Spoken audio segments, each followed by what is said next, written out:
இப்போ நெறைய பேர் இந்த அட்ஜஸ்ட்மென்ட்ன்னு ஒரு வார்த்தைய வச்சு ரொம்ப கஷ்டப்படுறாங்க. அவங்களுக்கு என்ன சொல்ல விருப்பப்படுறீங்க? அட்ஜஸ்ட்மெண்ட்ன்ற ஒரு வார்த்தை இங்கிலீஷ்ல எவ்வளவு அழகா அத குடுத்திருக்காங்கல்ல. ஏன் நம்ம தமிழ் மக்கள் வந்து அந்த பேரை ஏன் இவ்வளவு நாசம் பண்றாங்கன்னு எனக்கு தெரியல. இல்ல இப்போ அர்த்தமே வேற. இன்னைக்கு ஏதோ நம்ம வீட்ல ஃபேன் ஓடல, அட்ஜஸ்ட் பண்ணிக்கிறோம். சமையல் சாப்பாடு இல்ல, அட்ஜஸ்ட் பண்ணிக்கிறோம். ஏதோ ஒரு இடம் போறோம், கார் இல்ல, வண்டி இல்ல, அட்ஜஸ்ட் பண்ணிக்கிறோம். இவ்வளவு ஒரு அழகான அந்த அட்ஜஸ்ட்மெண்ட் வார்த்தைய ஏன் இவ்வளவு போட்டு அத தமிழ்ல அசிங்கம் பண்ணி அட்ஜஸ்ட்மெண்ட் அட்ஜஸ்ட்மெண்ட் அட்ஜஸ்ட்மெண்ட் ஏன் இவ்வளவு அசிங்கம் பண்றாங்க? முதல்ல அந்த வேர்டை எவன் கண்டுபிடிச்சா அத பாக்கணும். கண்டுபிடிச்சா ஃபாரினர். அது யார் மாத்துனாங்க? மாத்தி இங்க கொண்டு வந்து இவ்வளவு அதை அசிங்கம் பண்ணி இப்ப ட்ரெண்டிங் ஆக்கிட்டாங்க அந்த வார்த்தையை தமிழ்ல. அட்ஜஸ்ட்மெண்ட்ன்ற வார்த்தைக்கு உயிர் இருந்ததுன்னா பயங்கரமா அழுதுறோம் தெரியுமா? அவ்வளவு நல்ல ஒரு வேர்ட இவ்வளவு அசிங்கம் பண்ணி எதுக்கு இந்த வார்த்தையை போட்டு இப்படி நாசம் பண்றாங்க? கொலை பண்ணிட்டாங்க. நீயே சொல்லு, எவ்வளவு அழகான வார்த்தை அது. உருப்படியான விஷயம் தான் அது. ஒரு ஃபேன் ஓடல, நம்ம அட்ஜஸ்ட் பண்ணிக்கிறோம். வீட்ல ஏசி இல்ல, அட்ஜஸ்ட் பண்ணிக்கிறோம். எதுக்கு அத போய் இந்த இதுல போய் எதுக்கு நுழைத்தாங்க? யாரை நுழைத்தி இருப்பா அத? இல்ல அவனுக்கு ஏதாவது ஒரு பெரிய ஆஸ்கர் அவார்ட் கொடுக்கணும். உண்மைதான். இல்ல இதுல வேற இப்ப வேற பொண்ணுங்க சொல்றது இல்ல, நாங்க அட்ஜஸ்ட்மெண்ட் போய் பண்ணோம், அது என்னமோ சரியா செய்யலையா? கேக்குறதுக்கு அட்ஜஸ்ட்மெண்ட் சரியா செய்யல, அது எப்படி கரெக்டா பண்றது? சிரிப்பா வருது. இல்ல இது யாராவது ஒரு நூலா வெளியிட்டா நம்ம போய் பார்க்கலாம் நினைக்கிறேன். அது போய் வெளியிட்டு அட்ஜஸ்ட்மெண்ட் அப்படின்ற வார்த்தை வேற. பட் இது வந்து அந்த காலத்துல இருந்தும் இருக்கலாம், இல்லாமையும் இருக்கலாம், அது வேற விஷயம். அட்ஜஸ்ட்மெண்ட் எங்க இல்லைன்னு நம்ம நினைக்கிறோம். சினிமான்றதுனால நம்மளை பத்தி மட்டும் கேக்குறாங்க. பப்ளிக்ல இல்லையா, கம்பெனிங்கள்ல இல்லையா, ஆபீஸ்ல இல்லையா, முக்கியமா இடத்துலயும் முக்கியமா ஸ்கூல்ஸ்ல இப்ப டீச்சர்ஸ்க்கும் குழந்தைங்களுக்கும் பிரச்சனை முக்காவாசி. நியூஸ்ல பாக்குறோமா? முக்காவாசி இது என்ன நம்ம சொல்றது? ஏன் நம்மள மட்டும் அது அப்படியே ஒரு டார்கெட் மாதிரி வச்சு ஏன் நம்மள ஆர்டிஸ்ட மட்டும் கேக்குறாங்க? அதுதான் தெரியல.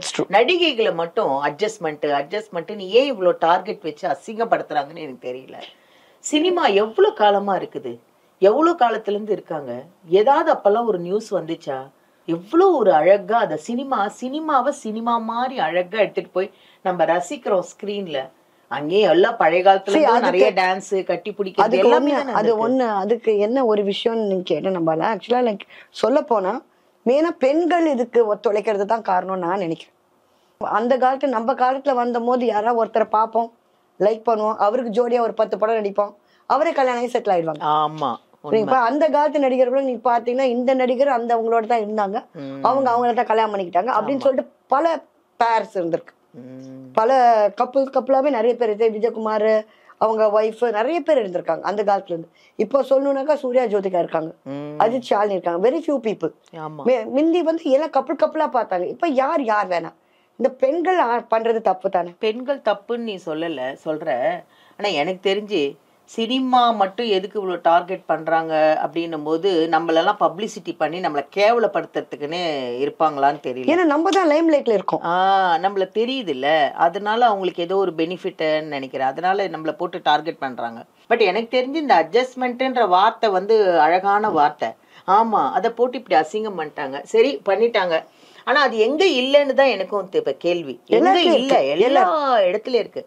எனக்கு தெரிஞ்ச ஒரு ஹவுஸ் ஒய்ஃப் ஹஸ்பண்ட் கிளம்புனதுக்கு அப்புறம் அவங்க வேற ஒரு கீப்போட தான் இருக்கிறாங்க, வேற ஒருத்தரோட தான் இருக்காங்க. அதுக்கு என்ன பண்ண முடியும்? அது என்னன்னு சொல்லுவ நீ? அதுவும் அட்ஜஸ்ட்மெண்ட் தானே. அந்த மாதிரி இருக்கு. எவ்வளவு கம்பெனிகள்ல நிறைய லேடிஸ்க்கு வேலை கேட்க போகும்போது நிறைய இருக்கு. கண்டிப்பா. ஆமா, நான் கேள்விப்படுறேன். கேள்விப்படுறேன். சோ எல்லா விஷயத்திலும் எல்லா இடத்துலயும் இருக்கு. ஆனா சினிமா நடிகைகளை மட்டும் ஏன் இப்படி அசிங்கம் பண்றாங்கன்றதுதான் எனக்கு தெரியவே மாட்டேங்குது. இந்த வார்த்தைகளை சொல்ல சினிமா எல்லாம் ரொம்ப குறைஞ்சுக்கிட்டே போகுது. கரெக்டா? கண்டிப்பா. முதல்ல இருந்த சினிமாவே இல்ல, ரொம்ப குறையுது பாரு. இப்ப சீரியல் தான் ஜாஸ்தி ஆயிடுச்சு, சினிமா மூவிஸ் ரொம்ப கம்மி ஆயிடுச்சு. நிறைய சேனல்ஸ் வந்துச்சு, யூடியூப் சேனல்ஸ் நிறைய இதெல்லாம் வந்ததுனால மூவிஸே இல்ல இப்போ. கண்டிப்பா. அதனாலதான் நான் என் பசங்களை இறக்கறதுக்கு கூட ரொம்ப யோசனை பண்ணேன். ஒண்ணுமே இல்ல, மூவிஸ் இல்ல, நம்மள கரெக்டா கொண்டு போறதுக்கு யாரும் ஆள் கிடையாது. அப்பெல்லாம் நல்ல நல்ல டைரக்டர்ஸ் இருந்தாங்க. Bharathi Raja sir, Balachander, P Vasu sir, எவ்வளவு பெரிய டைரக்டர்ஸ் எல்லாம் இருந்தாங்க. இப்போ வந்து அந்த அளவுக்கு ஆர்டிஸ்ட வந்து இப்ப சினிமானா நமக்கு சக்சஸ் ஆக்கணும், படத்தை ஹிட் ஆக்கணும் அப்படிங்கிற டைரக்டர் வேணும் இப்போ. அத மட்டும் மைண்ட் செட்ல இருந்து இப்ப படம் எடுத்தாங்கன்னா எக்கச்சக்கம் படம் வரும். வேற எதுவுமே மைண்ட்ல வேற எதையோ திங்க் பண்ணிட்டு வந்தாங்கன்னா ஃபீல்ட் எல்லாம் கம்மி. கரெக்டான பாயிண்ட், நீ சொல்றது கரெக்டான பாயிண்ட். வேற எதையும் நினைக்க கூடாது. நம்ம படம் ஹிட் ஆகணும், படத்தை ஹிட் கொடுக்கணும், நம்ம டைரக்டரா பேர் நிக்கணும் அப்படின்னா பி வாசு சார்லாம் அப்படிதான் இருப்பாரு. எப்பயுமே மூஞ்ச சுருன்னு வச்சுப்பாரு. டயலாக் அவர் சொல்றாருன்னா நாங்க எல்லாரும் அவரையே தான் பார்க்கணும், திரும்ப கூட கூடாது. நான் என்ன செவுத்துக்கா சொல்றேன், உங்ககிட்ட தானே சொல்றேன்னு. ஏன்னா அவருக்கு 150 நாள் படத்தை நடிகன் 150 நாள் ஓடிச்சு. அவரோட படம் எது ஹிட்டே இல்லைன்னு சொல்லு? எல்லாம் ஹிட்டு. மன்னன் ஹிட்டு, சின்ன தம்பி ஹிட்டு, நடிகன் ஹிட்டு, எல்லாமே ஹிட்டு. ஏன்னா அவரோட கான்சென்ட்ரேஷன் மொத்தமே வந்து படம், சினிமா, டயலாக் அதுலயே தான் இருப்பாரு. சினிமா டைரக்டர்களுக்கு நான் அதை தான் சொல்றேன். மெயினா வரும்போதே நடிகைங்க என்ன அட்ஜஸ்ட்மெண்ட் அதெல்லாம் இல்லாம முதல்ல நம்ம சாதிக்கணும், படத்தை எடுக்கணும், ஹிட்டு கொடுக்கணும். எல்லாரும் நம்ம பெரிய டைரக்டர்ன்ற பேர் வாங்கணும்னு நினைச்சிட்டாங்கன்னா எக்கச்சக்கம் படம் வரும், எக்கச்சக்கம் நடிகர் நடிகைகளும் வாழ்வாங்க. இல்ல அதே மாதிரி இப்ப வந்திருக்க புது ப்ரொடியூசர்ஸ்க்கு என்ன சொல்ல வர நீ? எல்லாருமே மைண்ட் செட் வரும்போதே படம் எடுக்கணும்னு வராங்களா இல்ல வேற ஏதாவது ஒரு கண்ணோட்டத்துல வராங்களான்னு எனக்கு தெரியல. ப்ரொடியூசர்ஸ் எல்லாம் சேர்ந்து ஒரு நிறைய பேருக்கு வேலை கொடுக்கலாம், நிறைய படங்கள் எடுக்கலாம். ஒரு படம் ஹிட் ஆச்சுன்னா அடுத்தது அவங்கள தேடி ஆட்கள் வருவாங்க இல்லையா, பெரிய நேம் கிடைக்கும். எவ்வளவு பெரிய பெரிய ப்ரொடியூசர்ஸ் எல்லாம் இருந்தாங்கல்ல அந்த காலத்துல எல்லாம், இவ்வளவு பெரிய பெரிய ப்ரொடியூசர்ஸ். இப்ப யாரு ப்ரொடியூசர்னு எனக்கு தெரிய மாட்டேங்குது. இல்ல இப்ப இந்த ஓடிடி வந்ததுக்கு அப்புறம் ப்ரொடியூசர்ஸ் யாருமே வர்றது இல்ல, படம் போடுறதுக்கு. யாரு ப்ரொடியூசர்னு எனக்கு தெரிய மாட்டேங்குது. நமக்கு தெரியுதா ஒரு படம் எடுக்கும்போது இவங்க தான் ப்ரொடியூசர்னு? அந்த காலத்துல நமக்கு தெரிஞ்சிச்சு டைம்ல. இப்ப யார் ப்ரொடியூசர் யாரு டைரக்டர் ஒண்ணுமே தெரிய மாட்டேங்குது. பட் இந்த ஓடிடி கண்டினியூஸா இந்த மாதிரி போயிட்டு இருந்தாக்கா சினிமா சரிவு தானே? இப்ப சரிவுல தானே இருக்கு. ஆமா, நீ எந்த படம் ஓடுது, எந்த படம் ரிலீஸ் ஆகுது, ஏதோ ஒரு படம் ஹிட் ஆயிடுது. ஆமா, மீதி எல்லாம் என்ன ஆகுது? ஒண்ணுமே இல்லையே. நம்ம நடிக்கும் போதெல்லாம் 100 நாள் ஓடினாதான் ஹிட். இப்ப 3 நாள் ஓடினாலே ஹிட். ஆனா அது ஈஸியான வேலைப்பா இப்போ. உண்மையிலே அதுதான் எனக்கு எப்படின்னு தெரியல. 100 நாள் ஓட வச்சோமே, இப்போ 3 நாள்ல ஹிட். டிக்கெட் இல்ல. ஆமா, அப்படி ஆயிடுச்சு இல்ல இப்போ.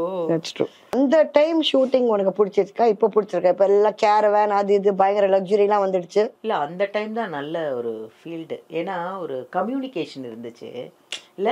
நம்ம நடிக்கும் போது மொத்த பேரும் ஸ்பாட்ல உட்காந்துருப்போம். இல்லைன்னா எனக்கு மனோரமா ஆண்டிலாம் இந்த காலத்துல இருந்தா எப்படி பழகிருப்போம்? பழகிருக்கவே மாட்டோம். அவங்க ஒரு கேரவன், நான் ஒரு கேரவன்ல இருந்தா எப்படி தெரிஞ்சிருக்கும்? இப்ப அவங்க உட்கார்ந்ததுனால தான் எனக்கு சொல்லி கொடுத்தாங்க. இப்படி பண்ணணும், இப்படி பேசணும், கிளிப்பு கேமரா முன்னாடி அந்த கிளிப்பு நீட்டிட்டு இருக்கோம், அதெல்லாம் எடுத்து விடுவாங்க. சோ அது வந்து ஒரு ஃப்ரெண்ட்ஷிப்பு, கம்யூனிகேஷன்லாம் அப்பதான் இருந்துச்சு, இப்போ இல்ல.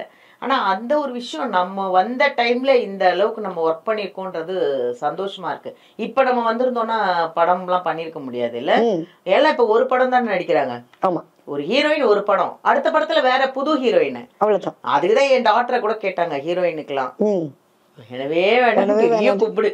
ஏன்னா அது ஒரே படத்தோட என் பொண்ணா காணாம போயிடும்.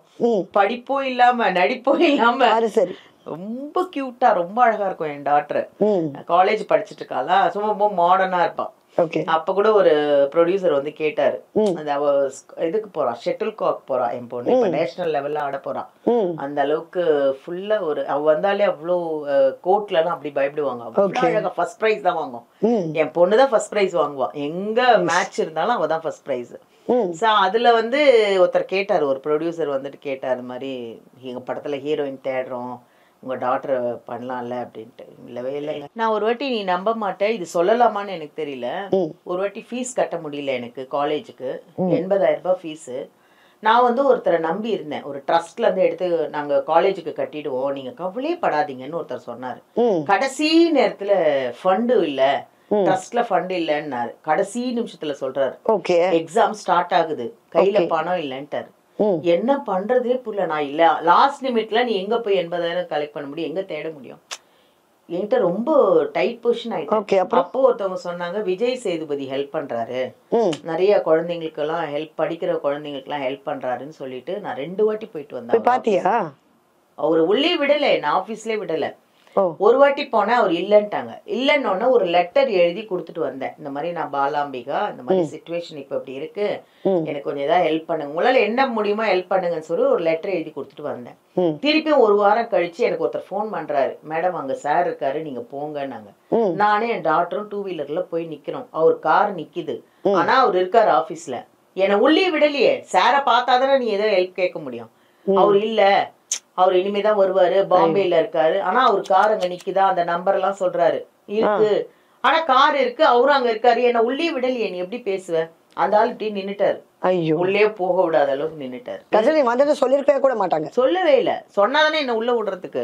அந்த அளவுக்கு இவங்களுக்கு சுதந்திரம் கொடுத்திருக்க கூடாதுன்றது என்னுடைய ஒரு ஃபீல். எது இருந்தாலும் இப்ப அவர் தெரிய வந்துருமோன்னு ஒரு பயமும் இருக்கும். ஆமா, அந்த பயம் இல்லாததுனால தான் இவங்க போடுற ஆட்டம். கண்டிப்பா அவர் என்ன பாத்திருந்தா ஏதாவது ஹெல்ப் பண்ணிருப்பாரு. நிச்சயமா அவர் பண்ணிருந்தார். பார்க்க விடல. இது என்னன்னா, உனக்கு Vijay Sethupathi sir number, personal number தெரியுமா? இல்ல, அதுதான் விஷயம். உனக்கு டைரக்டா தெரியாதனால நடுப்புற இருக்கவங்க பூந்து விளையாடுறாங்க. அதான் உண்மை. நான் நம்பர் எல்லாம் கேட்டேன், நம்பர் தரமாட்டேன்ட்டாங்க. சரி, எப்படியாவது ஆபீஸ் தெரியுமே, எப்படியாவது அவரை பிடிச்சிடலான்னு. சினிமால இருக்க நமக்கே இந்த நிலைமைனா, புதுசா நடிக்க வரவங்க விஜய் சேதுபதியை பார்க்கணும் வர ஃபேன்ஸ், இவங்களுக்கு எல்லாம் என்ன நிலைமை தெரியல. நிறைய பேர் இருக்காங்க அவருக்கு ஃபேன்ஸ். இவங்க கையில எடுத்துக்க கூடியவங்க நிறைய பேர் இருக்காங்க. நம்ம பெரிய ஹீரோஸ் பேரை சொல்ல விருப்பப்படல, அவங்க கூட இருக்கிற 2 மேனேஜரால தான் அவங்க பேரே போதும். இன்னைக்கு வரைக்கும் அந்த ஆள் மூஞ்சி ஞாபகம் இருக்கு. விஜய் சேதுபதி பார்க்க விடாது நின்னா பாரு, அந்த ஆள் மூஞ்சி இன்னும் ஞாபகம் இருக்கு எனக்கு. அவ்வளவு நேரம் நிக்கிறேன், 10 நிமிஷம். எனக்கு சொல்றாங்க கேமரால தெரியும், அவர் பார்த்தாருன்னா கண்டிப்பா லேடிஸை நிக்க விட மாட்டாரு, உள்ள கூப்பிட்டு பேசுவாரு விஜய் சேதுபதி சார், நீங்க அங்கே நில்லுங்கன்றாங்க. அங்கே நிக்கிறேன் வாசல்லே 10 நிமிஷம். என்ன பாலா, இன்னொரு விஷயம் என்னன்னாக்கா, இப்ப நம்ம வந்து ரீஎன்ட்ரி கொடுத்த நடிகைகள் திரும்பி வர மாட்டேன்னு உனக்கு சொல்ல முடியுமா உன்னால? திருப்பி நீ சீக்கிரமா வரமாட்டேன் இண்டஸ்ட்ரி சொல்ல முடியுமா உன்னால? கண்டிப்பா. யானை பூனை ஆகலாம், பூனை யானை ஆகலாம், யாரோட நிலைமை வேணாலும் மாறலாம். மாறலாம். கண்டிப்பா, அதான் உண்மை.